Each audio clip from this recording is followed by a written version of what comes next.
Imagine this.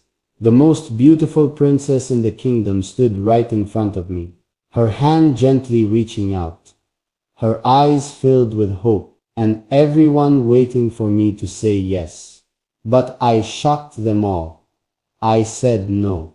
And to this day, people still ask me why I refused the kind of dream every man wishes for. So let me tell you the real reason. From the outside, it looked like a perfect story. A stunning princess, endless wealth, a royal life filled with power and respect. Who wouldn't want that?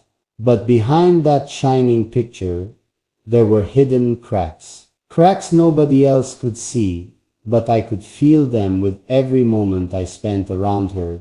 And it wasn't about her beauty, it was about something far deeper. You see, beauty can impress your eyes, but it cannot hold your heart forever. Every conversation with her felt like a performance, like we were both actors in a play. I never felt like she was speaking to me. It was as if she was speaking to the world watching us. And that's when I realized, if love feels like a show, how will it ever feel real? There were moments when I tried to believe I could fit into her world. I walked in palaces with golden walls, ate from tables filled with dishes I couldn't even pronounce, and wore clothes that didn't even feel like mine. At first it looked exciting, but inside I kept asking myself, was this me, or was I losing myself, piece by piece, in someone else's story? And here's the truth that nobody tells you. Being chosen by a princess doesn't always mean you're lucky.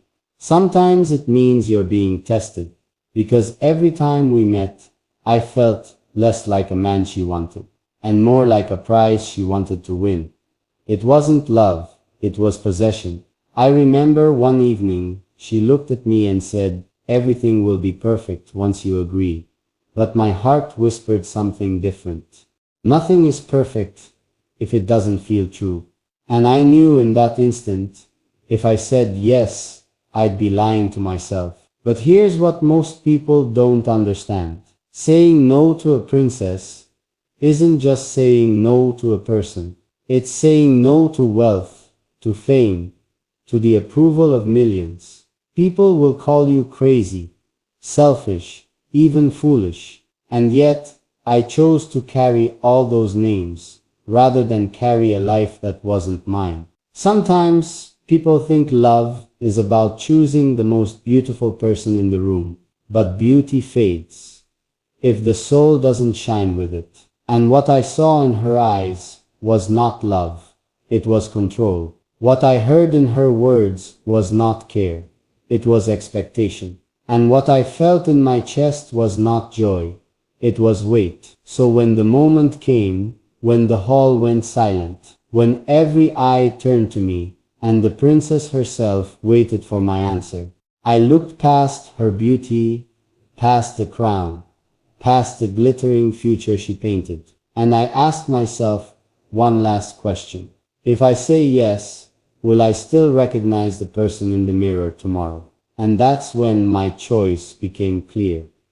I didn't say yes because a life that looks perfect on the outside but feels empty inside is not a life I want to live. Her beauty was undeniable. She carried herself with a kind of grace that could silence a room. Yet I couldn't help but wonder, was beauty enough to build a life on? People looked at her and saw perfection. But I looked deeper, searching for something more. I remember the first time we spoke. Her words were charming, her voice soft, but inside I felt a strange emptiness, like she was saying everything right, but none of it felt real. That's when the first doubt crept in.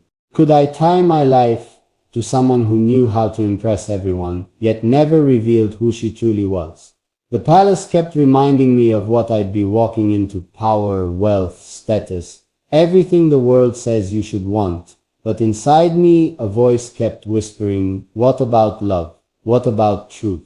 And no matter how many times I pushed that voice away, it only grew louder.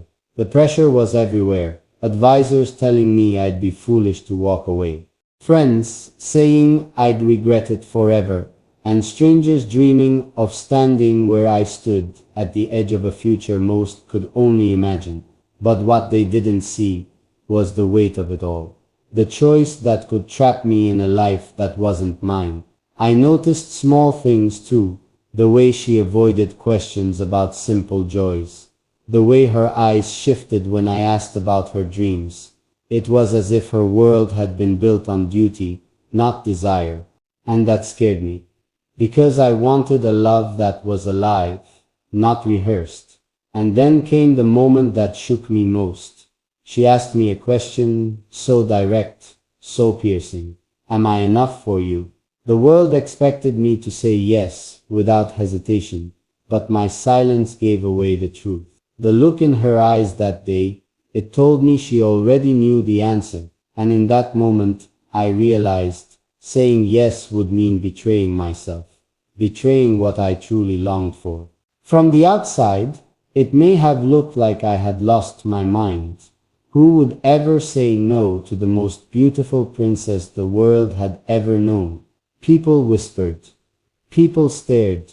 Some even laughed behind my back, but none of them understood the weight I carried on my heart. They only saw her crown, her charm, her flawless beauty. What they didn't see was the silence between us, the distance that grew every time she spoke, and I couldn't feel her words reach me. Beauty can shine on the outside, but when it doesn't touch your soul, it feels empty. I remember the moment she smiled at me. Everyone in the room gasped, as if light itself had entered.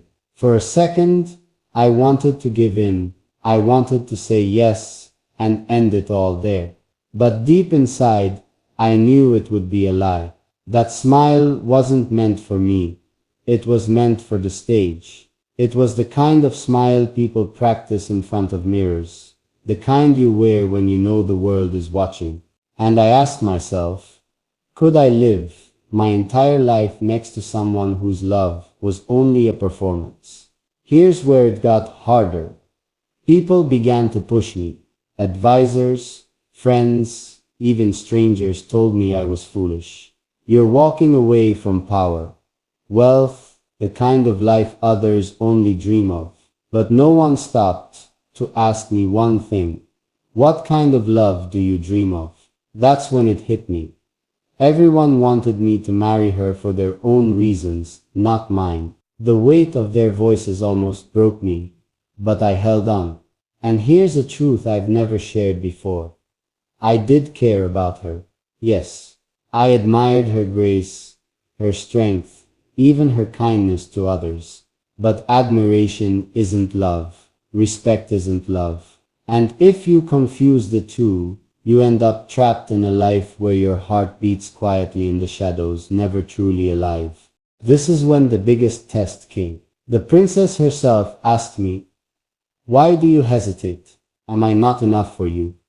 That moment still burns inside me.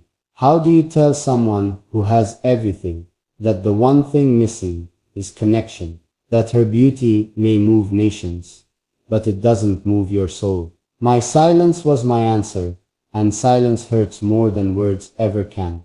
But let me ask you this. If you were given the chance to marry someone perfect in the eyes of the world, but you knew deep down you would never laugh with them in the quiet moments, never feel their hand tighten around yours on a rainy night, would you still say yes? Or would you do what I did and walk away from the most beautiful face to search for the most beautiful heart? The story didn't end there. In fact, that's when the real storm began. Imagine standing in front of the most admired woman in the world. Her beauty so flawless that people whispered her name like it was magic. Her presence so powerful that every head turned the moment she entered a room. And yet, when she offered me her hand, I said no. That's the question everyone keeps asking, and the truth is deeper than anyone expects. At first glance, It looked like a dream every man would chase.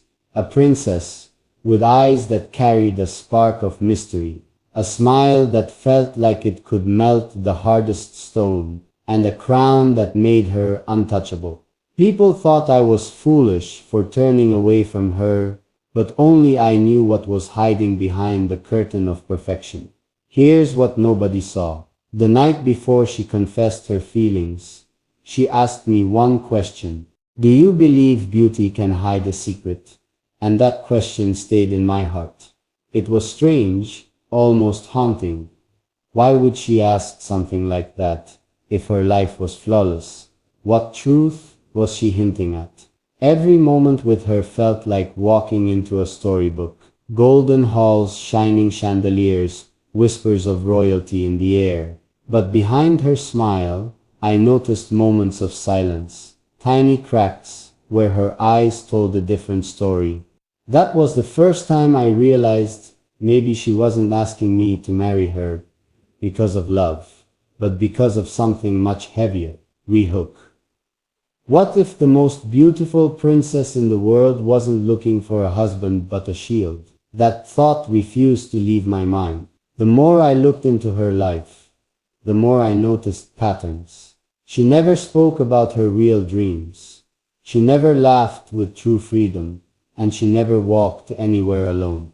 It was as if she lived inside an invisible cage, surrounded by gold, yet starved of truth. And when I thought about stepping into that cage with her, my heart hesitated. But here's the twist. Saying no to her wasn't easy.